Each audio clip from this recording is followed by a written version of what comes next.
So today is Thursday, and we haven't done this in the last 2 weeks, but we always try as much as possible to bring fixers into the studio, giving them the mic and saying, what is this radical idea that you have that could fix this nation in whatever aspect?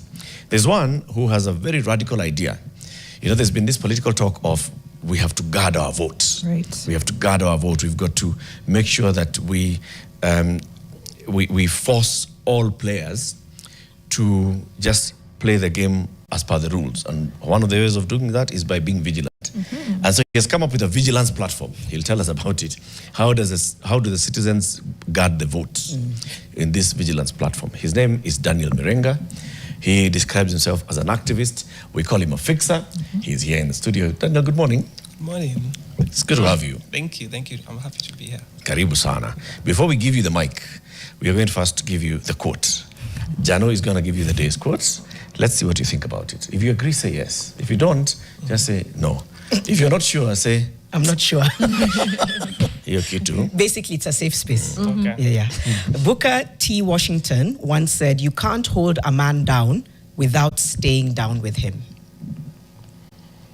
I think what it speaks to me is when you're bringing someone down, you have to bend down to push him down. So how I interpret it is you have to when you decide to put someone down, it's at the expense of yourself. So you'd rather just remain standing and benefit from that instead of just wasting your time pushing other people down. So that's how I interpret it. Yeah, that's good. That's good. It's very You have well to go said. down there. Yeah. And so you're also wasting your own time, you're also wasting your own energy and your own effort. Yeah. Daniel, we've said you're a fixer. Yeah. Because, I mean, you're constantly thinking, how can I make the situation better? We have a whole debate about trust in the IEBC. Who does not have trust, who has trust, and how do we define trust? Yeah. But you've worked in a way in which we can all trust the electoral process in this country. We want you to take us through it, and then we shall discuss about it, right? Okay. So Daniel Miringa, shika mic. Okay, thank you. The big idea today is the People's IEBC. The People's IEBC is a system that will collect Form 34As from people, will verify it, will tally, and will publicize it to the public. So why do we need the People's IEBC? It's no secret that the government of the day is very unpopular, and by saying that, they might try to rig the election because they are seeking re-election. So instead of just sitting there and hoping for the best, it's important to guard the vote, as you said. And so part of the way we do that is using this system, which I'll further elaborate on, called the People's IEBC. Another why is elections are very key to stability of a country, and instead of hoping again that if they rig there may be unrest, how can we prevent that by having a plausible proof, collecting plausible proof that can be amicably settled in court instead of just going to the streets and hoping the government hears us and does the right thing. Another why for the People's IEBC is when the government or when the people who want re-election in a country that they are unpopular in is when they know there's a citizenry that is accurately gathering data and collecting proof of whether the elections were conducted in a fair manner, the expense of stealing or of rigging election becomes very high. And so that's another reason we are setting the People's IEBC. And finally, I think the lack of trust in the IEBC, of course, demotivates people to come out and vote. And so when we assure people that your vote will be guarded, they most likely will turn out to vote. And that is a good thing for the nation and for the people. in general. How are we going to do this? The method we're going to use is we're going to have agents across all polling stations. There are 50,000 polling stations, so we have an aim of having people at each of these polling stations. They will be taking pictures of their Form 34As, which are the presidential results. And what they'll be doing with this is uploading them to a system that will, analyze, verify the form if it's legit, and then tally and publicize the results. We are within the constitutional right to do so because of the freedom of expression, and of course we are not announcing, which is the mandate of the IEBC. So we are well within the bounds of the constitution. We are not acting outside the Kenyan constitution. Now, where else has this system been implemented? In the Philippines, in 1983, there were two guys that were called Marco and Aquino. And so Aquino was, quote unquote, the good guy, and Marco was the incumbent. And what Marco, and so NAMFREL was their version of the People's IEBC there. And NAMFREL had around 500,000 agents across the country. And so they tallied around 70% of the vote. And they were already broadcasting then because there was no internet at the moment. And what they saw was that Aquino was a quote-unquote good guy, had led with over 1 million votes. And these differed from the public result, which, said that the incumbent Marco was leading with a lot of votes. And so the people who were aware of what this People's IEBC was doing, they saw the rigging, and because the mass perception is there, people know who people want, and what that led to was there was a lot of pressure on the government, and the incumbent actually took a helicopter and went to Hawaii, and democracy was restored, and they sweared in the Aquino, and democracy was restored. So that's my pitch. Drops mic. Good mic drop. That's a beautiful one. I know, I just saw. Thank you, Daniel. Yeah, a flash of what the system looks like. I think it'll come up in a bit, just so that we can visualize what you're describing. Yeah. There's so many questions running through my mind, but what comes to you immediately? Where do I begin? Okay, this is the People's IEBC. The platform is already up. A countdown there to August 10th, 2027. So we have about 550 days, 16 hours, 5 minutes and 40 seconds, precise to a T. Then I'm seeing the 2022 results is the next tab there. Why have a tab for 2022 results? So it's currently empty. What we were doing with that is stress testing the system because there are 50,000 polling stations as mapped by the IEBC, and we had around 46,000 last election. And so what we're doing is just stress testing the system and seeing whether we'll be able to accommodate that many uploads. And so that's the system. All right. What's the next tab there? Voter mobilizer leaderboard. Voter mobilizer board.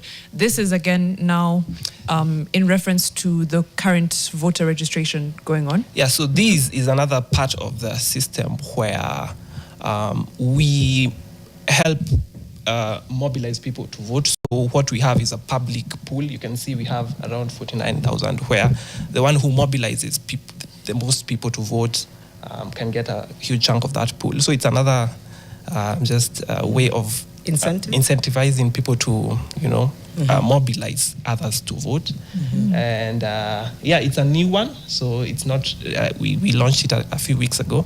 But it's another part of, just mobilizing people to turn out and vote. And civic awareness. Yes. How do you verify that I mobilized a person to register as a voter? Yeah, good question. So what we do is the mobilizers of course first register, and we just see if they are genuine and legit people, not bots.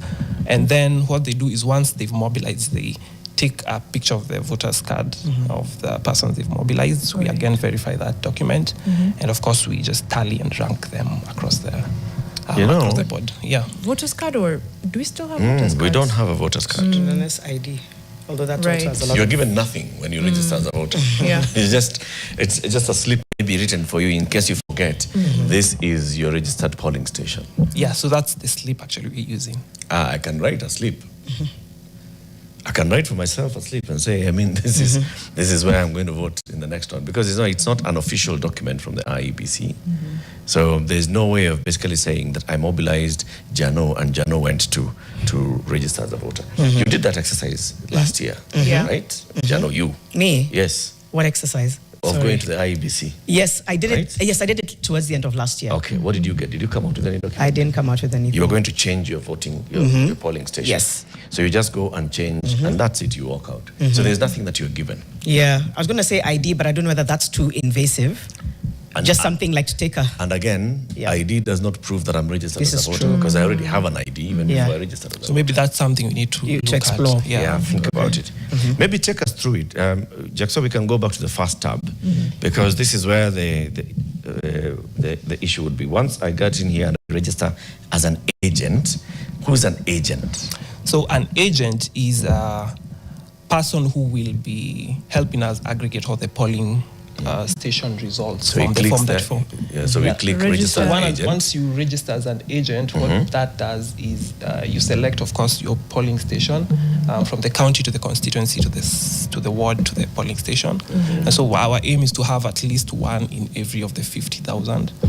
And we actually we have just under 1,000 already registered, and what we are actually pushing for them is, to get access to the polling station, whether you're a clerk, whether you're a media observer, and we want them to just, have the people allowed to be inside the polling station. But of course, some even outsiders, there is a bit of a possibility you can also access the polling station and just take a picture of the result form. So yes, so that's our agent, and we're hoping we get to the 50,000. It's a bit ambitious, but we.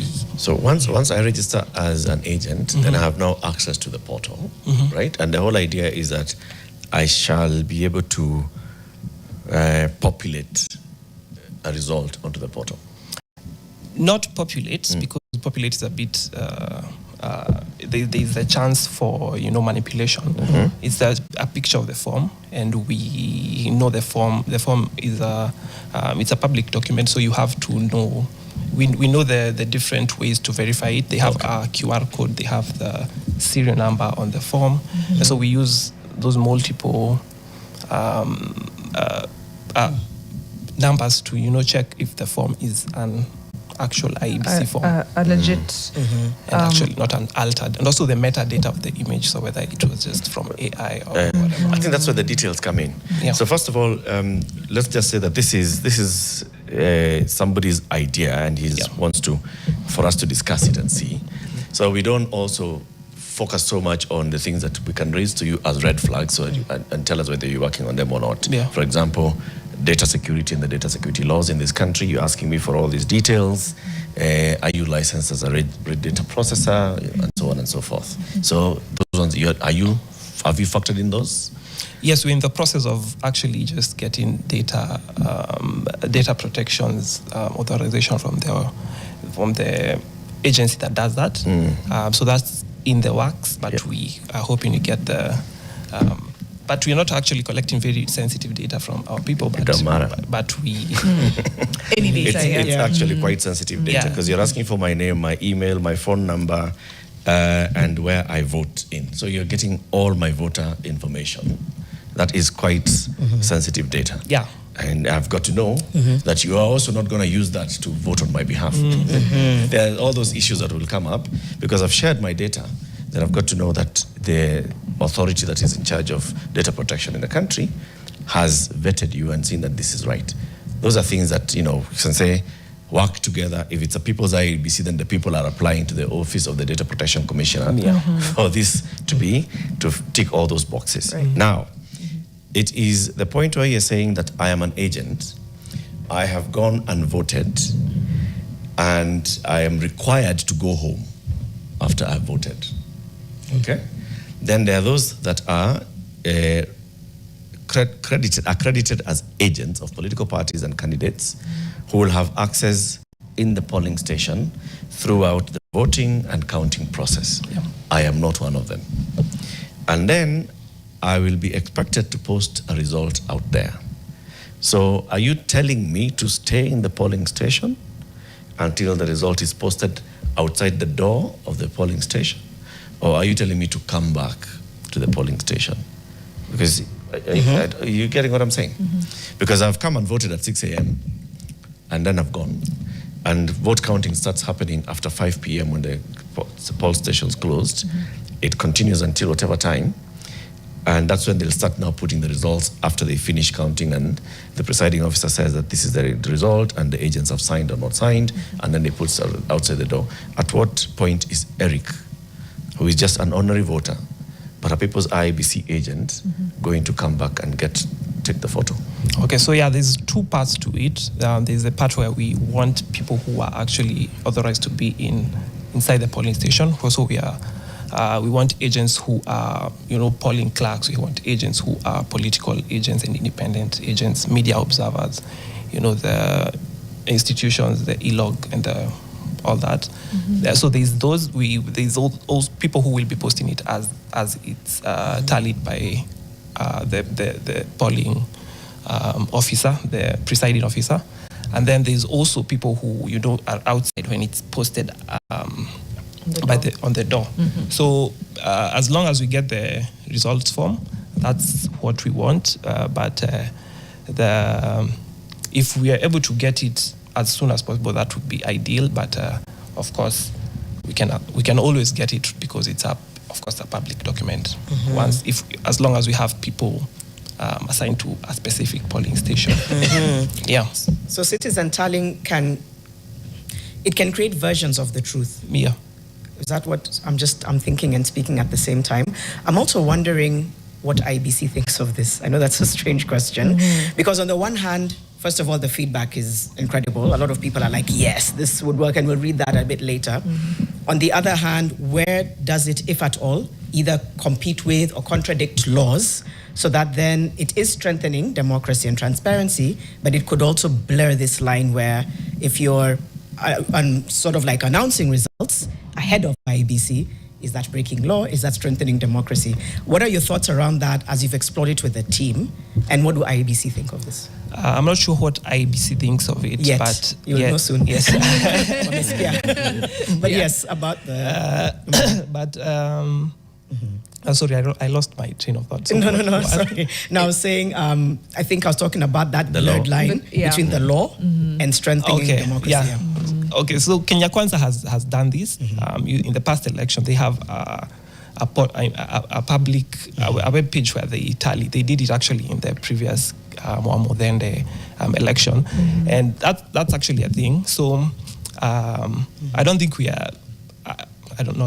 I believe we are not breaking the law in any way, because of course we are not announcing. The media does it during the election. I think we have thought through it, and so announcing it, I think, where we will may have broken the law, but that's not a thing we intend to do. Right. So you're not announcing results, right? But you are tallying. Yeah. Let me go back a little bit. I just want to get the foundations of the People's IEBC correctly. How did this idea come to you? And you've talked about the why, which is the distrust in the IEBC.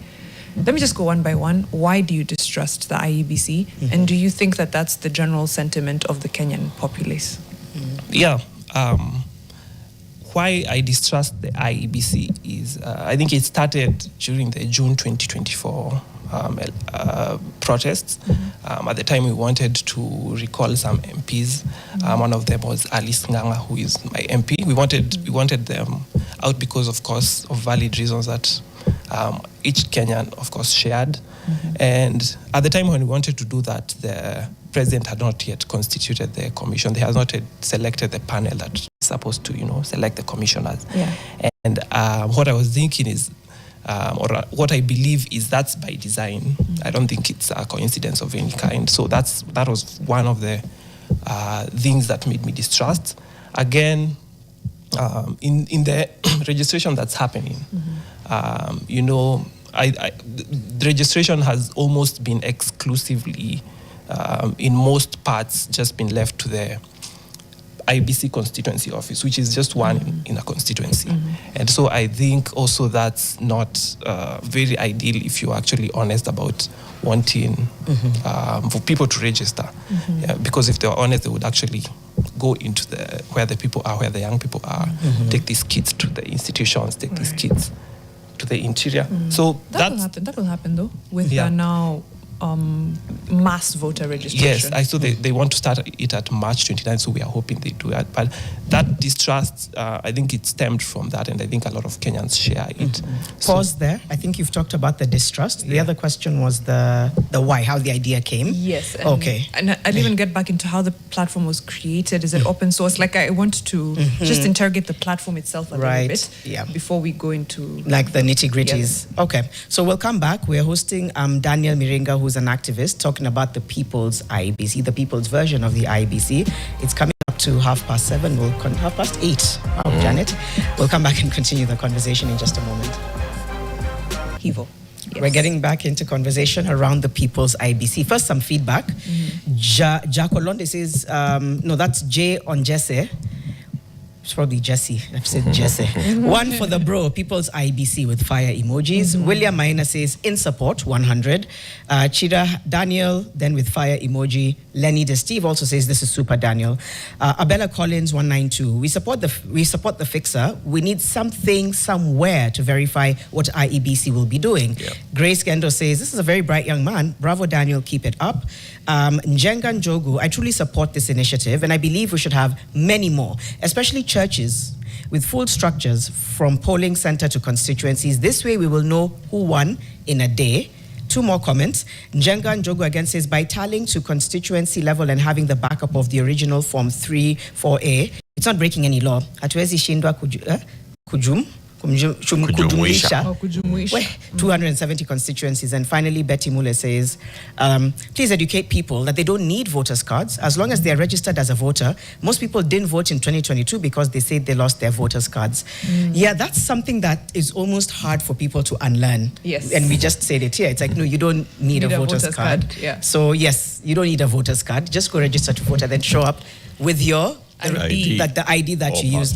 I had to now change from passport to ID. It's a whole thing. So if you haven't also done that, either change your polling station or change the document of identification, you need to do that ASAP. Very, very true. A lot of good feedback coming in, right? And I think the idea here is, how do we make sure that all of us are participating in authenticating the process that we've taken part in, all right?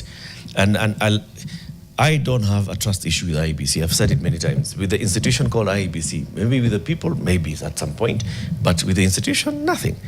It is now authenticating so that I can give confidence to the next person as well. I'm willing to participate in this. If I'm able to go in there and also say that this is indeed the presidential result in this particular polling station. This means in this primary school, stream A, or stream B or stream C. This is the result. So whenever we're talking about that result of stream A, I can also say that, yes, that was actually the result of stream A. That's a very good thing. Yes. Because then anybody who comes up and creates doubt can check here and see, but this is what was there. It is now thinking all of us together, and going back into Mariam's question, which we'll come into, is how do you involve everybody in this? How do you involve everybody in expanding this idea, in participating in this idea, into the ownership so that the people own this particular platform? Mariam, I think your question into the break was the foundations of it, Yes. how you thought of the idea, and who else was involved, Yes. and who else can be involved. There we go. That's it. Okay, so how I got into the idea, when I was in high school, President Ruto came to our school and It was a time it was called Tanga Tanga, so it was campaigning everywhere. So he came and opened a lab in our school. And I remember he was talking there and telling us very, very beautiful things, which later turned out to be lies, but I didn't know it at the time. And so it was actually not very big things. So, as a Kenyan high schooler, when he tells you mambo ya bash, you're already sold. You don't even, not even thinking about bash. it. So he got my vote there, and fast forward, vote for him. He wins, and he does the opposite of what he says. He increases taxes. He adds taxes to things we didn't even know could be taxed. He uses future taxes as collateral. We protest against this. He, of course, under his leadership, police shoot and kill protesters. He somehow justifies that by calling us terrorists and all sorts of names. Treasonous criminals. And so at the time, it was kind of personal to me because I felt a bit betrayed. And so brainstorming about how can I, fix this for myself. That's when the idea came to me because, of course, my background in software. And so I started building it and, of course, sharing it on social media. A lot of people wanted to be involved in it. So we got a number of volunteers. Currently, we have a team of 4 developers who are working on the system. And that's how it came to be. Of course, we are continually just onboarding more people as, of course, the day nears. And that's how basically the system came to be. Right. So you built the platform essentially with these 4 other people. Is it open source? Yeah, it's not open source yet because, of course, we want to just first get the fundamentals right before we just leave it to people to also contribute. But it will be, the goal is actually to make it open source so people don't have a clear, transparent view of what's going on in the inside. Blockchain is another thing we're integrating just to make sure it's also very end-to-end encrypted so that nothing else can, interfere with the elections. So basically that's the system. The funding, yes. The money question. Who's funding this? Currently, I'm funding it, of course, with the other developers. It's not a big cost, an overwhelming cost. The software is a bit cheap these days, of course, with technological advancements. So the one fully funding it. But if there's anyone who wants to fund it, I'm open. But we want it to be for the people. We don't want one person, having powers to, dictate. So we want it, if there's funding, of course, the contribution is open on the website. Anyone can contribute.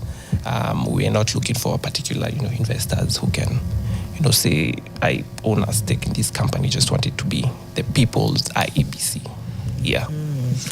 If other developers and other techies would like to participate in this project, how do they do so? And what kind of support, expertise do you think it needs, and from what quarters? Techies who want to be involved, of course, can reach out to me. Currently, we have people who work on the fundamentals, which are cybersecurity, which are operations, and those people are already on board. But of course, we want more and more people because the system, we expect a lot of setback, we expect a lot of the 50,000 is not a small number, so we also need a lot of people, looking after the system in the back end, the health of the system in the back end. So techies who want to get involved, just reach out to me, and we are very open to onboarding. It's a people's IEBC. We want as much minds and as many people as possible to just come in. All right. I wanted to ask about, because I think it's such a brilliant idea, so let me devil's advocate a bit. Does this solve mistrust in IEBC? Or does it add another layer of suspicion? Does it add another thing to worry about? should we be focusing on enhancing the I don't know, The capacity of the IEBC. Capacity of the IEBC, the trust. I know that when they said it's one of the most expensive electoral bodies in the world, they said it's because we need Kenyans to trust us. I thought that was hilarious. Yes. So like, you're spending money to be trusted.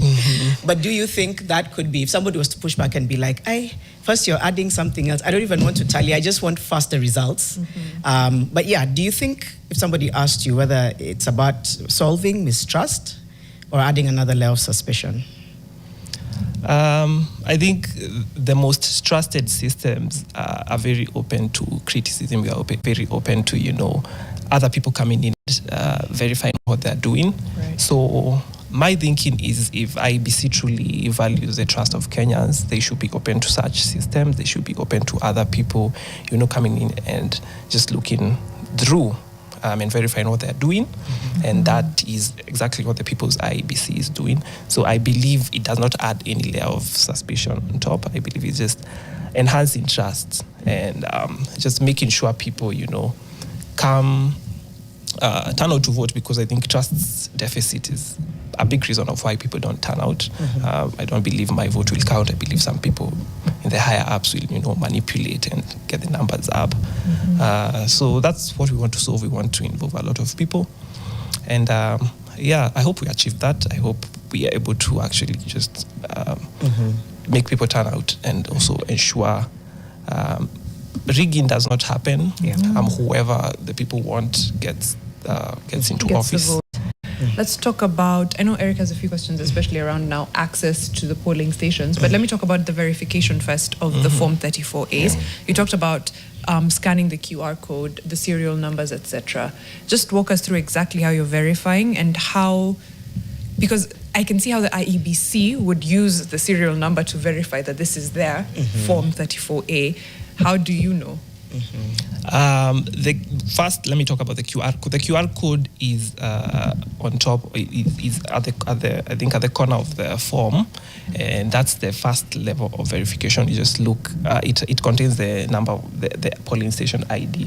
So we, of course, check if that ID matches the number, the names in the form, because the form has the name of the polling station. And of course, the voters register is actually a public document, so we can counter check if it's exactly that. And of course, having many people gives us an ability to check whether the forms match. So does this differ from any other form of similar polling station ID uploaded? So that's the first layer of checking whether the polling station is actually non-existent and not a ghost school somewhere. And now the serial number. The serial numbers are again at the top, at the header of the forms. And what we check for that is the serial numbers should have some sort of pattern, of course, with the IEBC.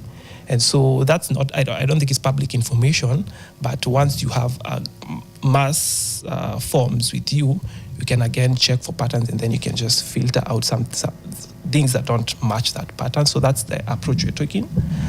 And those are the two main levels of verification of the forms that we are doing. So if I get it, it's public's own verification, and so it depends on numbers. If as many people as possible go and take a photo of the Form 34A in Kimana Primary School Stream C and upload it, then that's what helps you with the verification and helps the system with the verification. Because if it's only 4 people and those 4 are different, then the system does not know which one is original. But if you have 50, then you have enough data to see, and now here is relying on the 50, a majority of the 50 being genuine, and not the majority of the 50 being manipulated 50 and trying to manipulate the system. So this is where the risks come in. So there's a trust issue, that you're trusting that the people who upload are all going to be the citizens who want the best for this country. There's an inherent risk of the people who, some people who may come in to just try and game the system.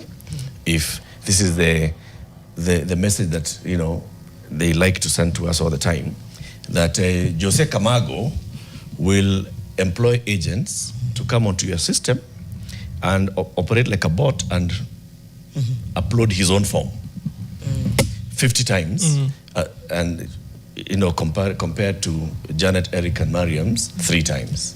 So obviously Jose Camago's forms, because they are the same, the system is going to take Jose Camago's form as the legitimate result. How do you guard against that?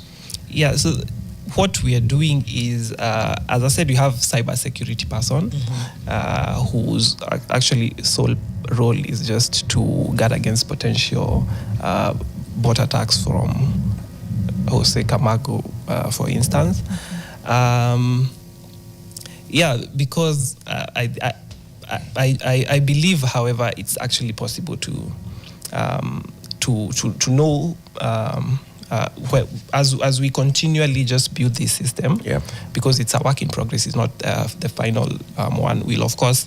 Actually, one of the fundamental principles I had was just bringing people who actually are open to continual learning, because I believe there's going to be a lot of setbacks, and you cannot even guard against them all. You've mentioned one, but having people who are open to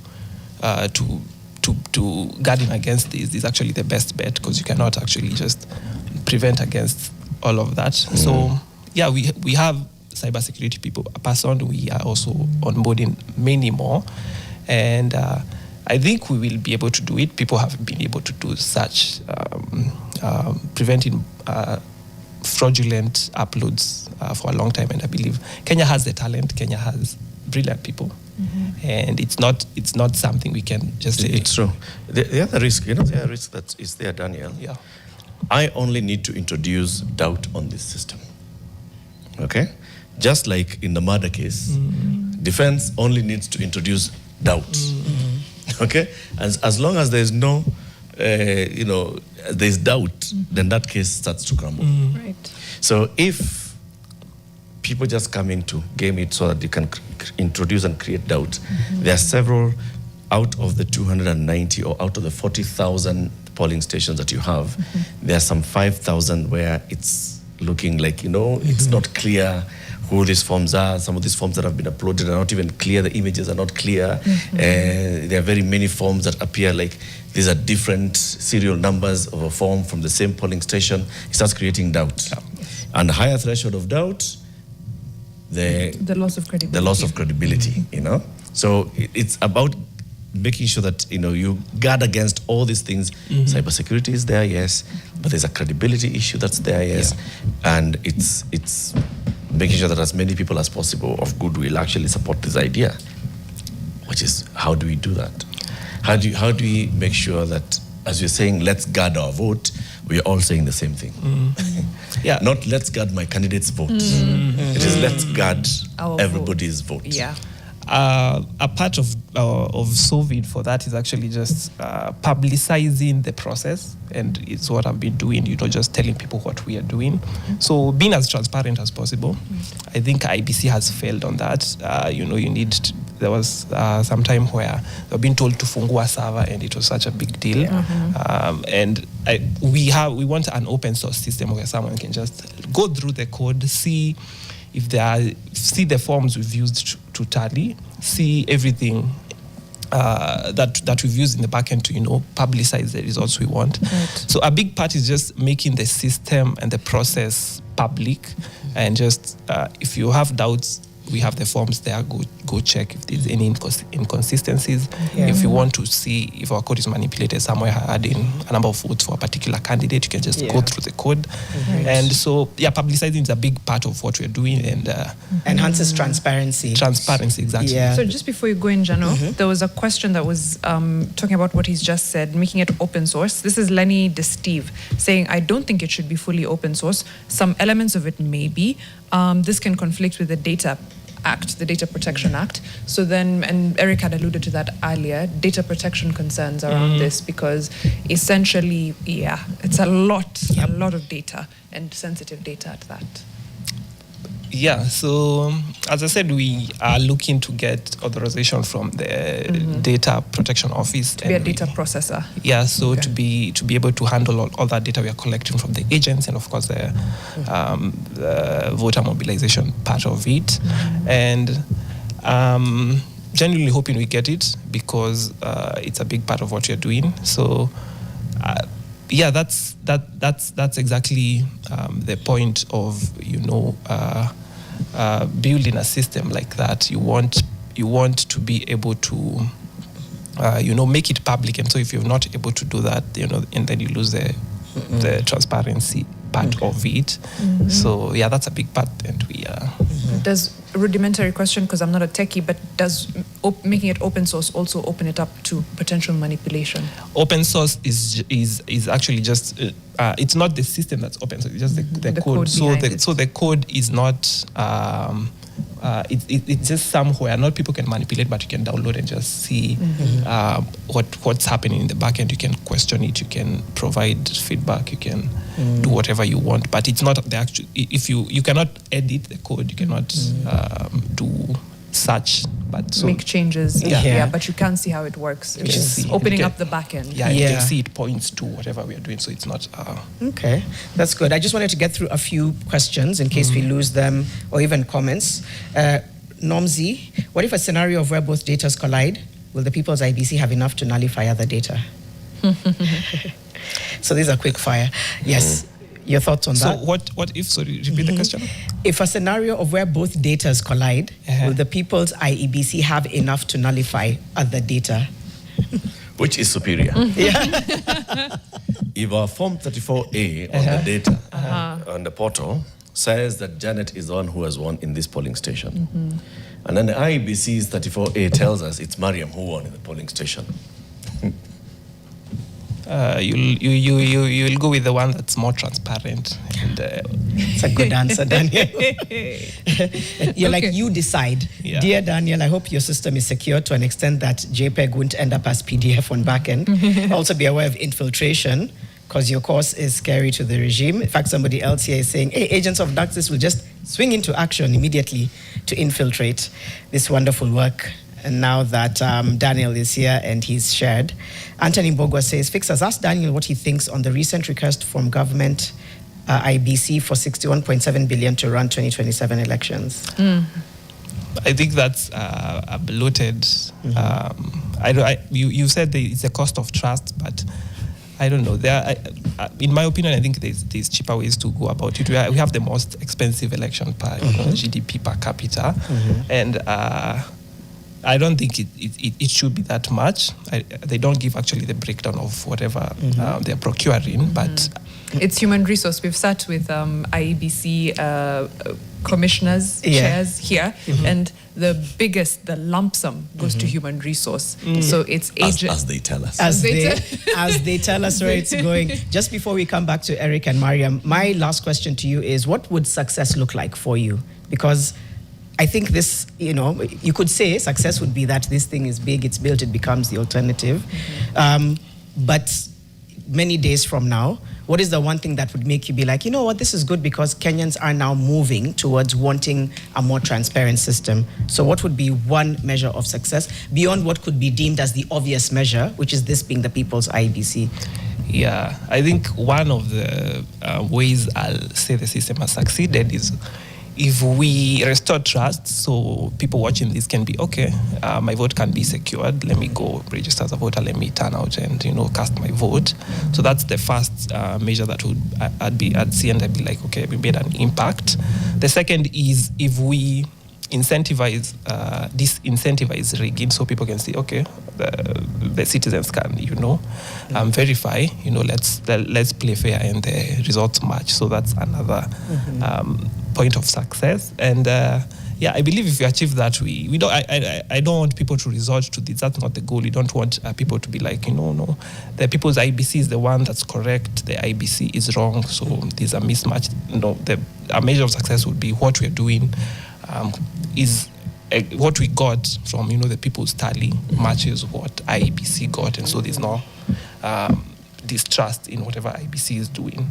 So that would be success to me. Yeah. I think that's a wonderful way to wrap it up. I had something to say, but it escaped me, and I was just I have one final question. Okay. If you got an investor to come and help you, in this, because you need a lot. You need a lot to put this, to build a big server so that it does not crash on this election day. You need a lot to create a lot of awareness around the country and to mobilize and even incentivize the agents, as you're saying. So you need an investor. If you got an investor today, would you be open? I'd be open, but of course under very clear terms, saying you don't have, if they agree to it, that's when we would on board. You don't have, the right to dictate whatever we do. If you're an investor, you're just coming in as Tupe dona wende. Yeah, in short. Yeah. We of course, if we have the investor, have a say, we of course missing the entire point. Yeah. So if an investor comes, of course, the clear terms will be, you can't meddle in this. You cannot manipulate that in whatever way you want. That would be a big part of the contract we sign. Meddling is very, very, subjective. Relative. Because I'd want to invest it so that it becomes a success here, and then I can deploy it in other jurisdictions and find ways in which then it can make money, right? So by doing that, it means that I have to have a say on some things operationally. And that's where the rubber will meet the road, Daniel. Think about it. Oh, thank you so much. That's Daniel Miringa. He is one of the minds, chief mind behind the People's IEBC. I wish you all the best, Daniel. I think we'll continue having this conversation with you, even as you tweak the system going into 2027. And we'll continue also, trying to see how we can use this for civic education, voter registration, and so on and so forth. But you're doing an amazing job. Thank you so much. Thank you for having me. You're a proper fixer. Hashtag is Fixing the Nation and TV. In the next hour, we talk about decriminalizing petty offenses. Is that something we're doing, and why should we be doing it? With Julie Wayua. I got it right. Yes. We'll be right back after this.